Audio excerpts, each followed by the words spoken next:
উপরে আক্রমণ করছে, আমি ভয় পাইছি, আপনার ভয় পায় না, একদম ভয় পাবে না, মনের ভয়টা দূর করেন। এরা bunch of cowards who are looting the country। একটা ছোট্ট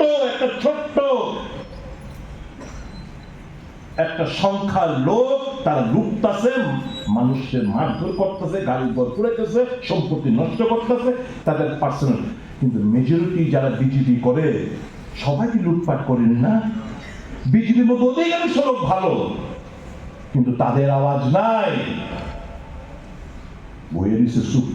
আর কয়েকটা দিন দাদা, আর ফোনে প্রচুর অসংখ্য মানুষ যোগাযোগ করে, মেসেঞ্জারে, হোয়াটসঅ্যাপে যোগাযোগ করে, চিঠি লেখে, দাদা আর কয়েকটা মাস, দাদা আইতাছি, আমরা খাইলা কইলাম, গ্রাম কি গ্রাম আয়া করুন দাদা, এরকম কথাবার্তা আমাদের কাছে। একটু সময়ের পক্ষে এই সময়টা আমরা যারা যুব কংগ্রেস করেন, বুক চিতায়া সমস্ত ভেদাভেদ ভুললাই, চিমটি আংটি সব আমাদের নলেজে আছে, কিন্তু কারা কারা করেন এটি বরদাস্ত করা হবে না। আজকের পরে যারা তুক্ক দিলাম, মানসিকের পরিবর্তন ঘটান। It has to B United effort. Rahul গান্ধীর কাছে ম্যাজিক নাই, আলাউদ্দিনের প্রদীপ নাই। রাহুল গান্ধীর শক্তি আমরা যদি মানুষের পাশে গিয়া মানুষকে ঐক্যবদ্ধ কইরা বাইরিয়া মানুষের সাথে আন্দোলন করি, তাইলে রাহুল গান্ধী স্ট্রেংথ পাইব।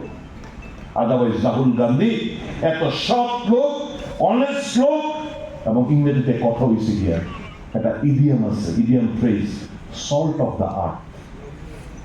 পৃথিবীর লবণ সে, সল্ট অফ দ্য আর্থ, মানে সে honest to the power infinity. আমরা আমাদের নেতা কোনো ভয় পায় না, ইডি, ইনকাম ট্যাক্স, সিবিআই কিচ্ছু ভয় পায় না, বাড়ি থেকে উচ্ছেদ করে দেয়, নো প্রবলেম, कोई बात नहीं, मेरे को कहीं भी छोड़ दो, मैं चला जाऊंगा। কম্প্রোমাইজ করে না কোনোদিন। এইসব এত একটা সৎ ব্যক্তি, সিম্পল লিভিং, উচ্চ চিন্তাধারার নেতা আমাদের দলে থাকা সত্ত্বেও ওয়াই কান্ট উই আমাদের পারতে হইব, আমরা কইরা দেখাবো। এইটাই হোক আজকে আরেকটা সংকল্প। আপনারা তৈরি আছেন নি? কোন একদম মন খুইলা কইবেন, কেউ ভয় পাননি? আচ্ছা একবার কোন কে ভয় পান আমার এখন আসেনি? একদম যে আমরা আবার ভয় লাগান পারিতাম না, আসেনি কেউ? অনেকে আছে কি আগরতলা থেকে কংগ্রেস করি, আমার এলাকাতে কংগ্রেস করতাম না। আমি আগরতলা গিয়া হলের মধ্যে আমি কংগ্রেস, আমি এলাকাতে বুঝতে কনস্টিটিউন্সিতে গিয়ে আমি কংগ্রেস করতাম না। তখন মাস্ক টাস মাফলার হেলমেট আয়া করে আসেনি এরকম কেউ? আছে আছে আছে, তাদের দোষ দিই না। সবাই মনের উইল পাওয়ারটা সবাই সমান না, এটা অর্জন করে, এটা ঘাটতি আমাদের, এটা আমাদের দুর্বলতা, এটা আমাদের ঘাটতি। কি করবো?